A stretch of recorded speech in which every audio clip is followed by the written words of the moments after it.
Selamat pagi, sejahtera, shalom, ibu bapak, saudara-saudara, jemaat sejahtera di DKI Jakarta yang diberkati Tuhan. Salam sehat semua.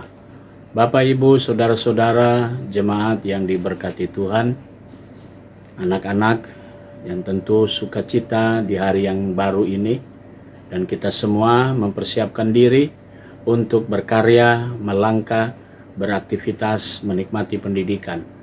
Mari sebelum kita melakukan semuanya itu, saya mengajak ibu bapak, saudara-saudara, anak-anak yang diberkati Tuhan untuk kita menikmati atau bersaat teduh untuk merenungkan firman Tuhan. Kita berdoa. Bapa di surga, pagi yang indah ketika kami membuka mata kami, maka kami melihat indahnya berkat-Mu yang begitu besar. Karena itu kami mau datang kepadamu sebagai respon atas pemberian hari yang baru ini. Kami ingin mengisinya, namun kami terlebih dahulu Tuhan penuhi dengan firman-Mu. Karuniakan Roh Kudus-Mu dikala kami akan mendalami firman-Mu, sehingga kami mengerti dan kami bawa firman-Mu, kami berlakukannya dalam setiap karya kerja kami. Kami serahkan doa kami dalam nama Yesus Kristus, firman yang hidup. Amin. Bapak, Ibu, saudara-saudara, kekasih Tuhan Yesus Kristus, pagi hari ini pembacaan Alkitab kita terambil dalam surat Paulus kepada jemaat di Filipi, pasalnya yang pertama ayat 12 sampai dengan ayatnya yang ke-19.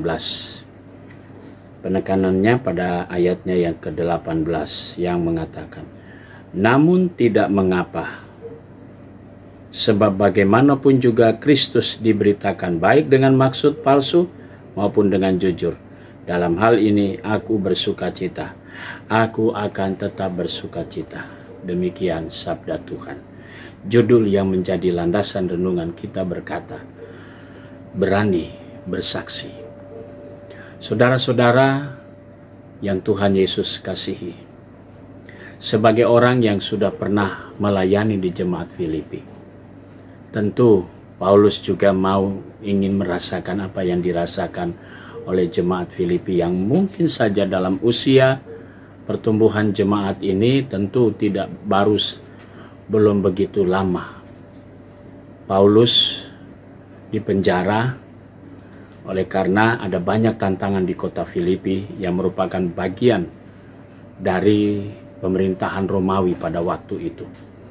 Sehingga tidak heran Paulus selalu dikejar-kejar, terkesan menghasut sana-sini dan sebagainya, sehingga Paulus harus dipenjara.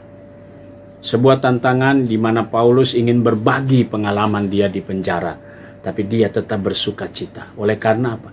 Oleh karena dia mau jemaat juga bersukacita.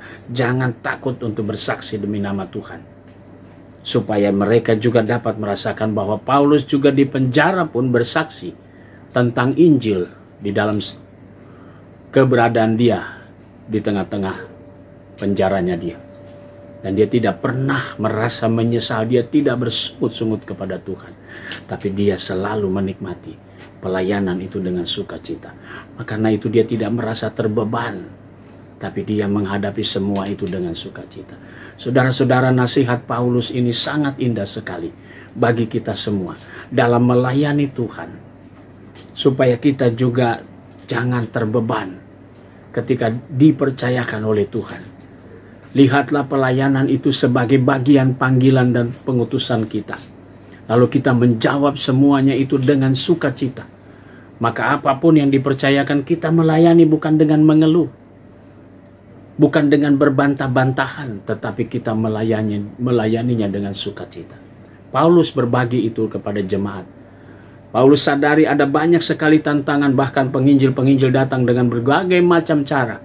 Paulus katakan, tidak apa-apa. Biarkan orang dengan cara jujur atau dengan cara palsu atau dengan apapun, yang penting Kristus diberitakan. Tapi Paulus tetap bersukacita. Karena itu jemaat juga harus bersukacita. Saudaraku, nasihat Paulus ini sudah terjadi ribuan tahun yang lalu. Berarti masih punya relevan dengan kehidupan kita. Terkadang kita juga diperhadapkan, ada banyak sekali aliran-aliran Kristen yang bermunculan. Silakan. Tapi kita yang setia pada Injil Yesus Kristus, Kita yang setia pada pemberitaan firman Tuhan, mari kita tetap bersukacita di dalam Tuhan. Supaya apa yang kita lakukan, apa yang kita nyatakan dalam persekutuan ini benar-benar itu membawa sukacita bagi persekutuan jemaat di mana saudara dan saya berada. Mari saudara, kita tetap sukacita, kita tetap semangat dalam menjadi saksi Tuhan. Walaupun ada banyak tantangan yang kita hadapi, tapi janganlah lihat itu sebagai beban. Tapi teruslah bersukacita untuk menjadi saksi Tuhan dan melayani Tuhan. Tuhan memberkati saudara. Amin. Mari kita berdoa. Bapa di surga, kembali kami datang kepadamu mengucap syukur atas segala berkat Tuhan. Pagi ini kami mau berdoa untuk jemaat Tuhan, sektor pelayanan 2, Tuhan Yesus berkati keluarga Bapak Luke Hansen dan keluarga Ibu Esterlina Latumahina. Tuhan memberkati keluarga-keluarga ini dengan berkat-berkat Tuhan. Kami juga mau berdoa untuk jemaat Tuhan yang dalam keadaan tubuh yang lemah. Kami berdoa untuk Ibu Lumintu Listiati, Bapak Laurentius Mujiono, Ibu Hosana Laibois, Bapak Stefanus Piris, Ibunda Bapak Nikolas Lilipori, dan Diaken Ibu Mariani Tapatap. Tuhan memberkati saudara-saudara kami, rekan sepelayanan kami dalam tubuh mereka yang lemah. Kuatkan mereka agar mereka juga senantiasa tetap bersyukur dalam segala hal dan diberkati oleh Tuhan. Sehingga tubuh dan jasmani mereka rasakan penuh sukacita. Kami berdoa juga Tuhan untuk pegawai kantor gereja, koster keamanan. Tuhan berkati saudara-saudara kami dalam karya kerja mereka.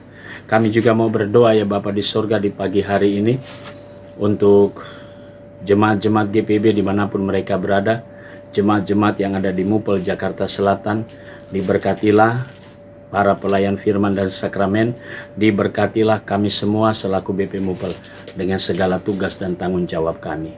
Terima kasih ya Bapa, inilah semua doa dan permohonan kami naikkan di dalam nama Tuhan Yesus Juru Selamat kami yang hidup. Amin.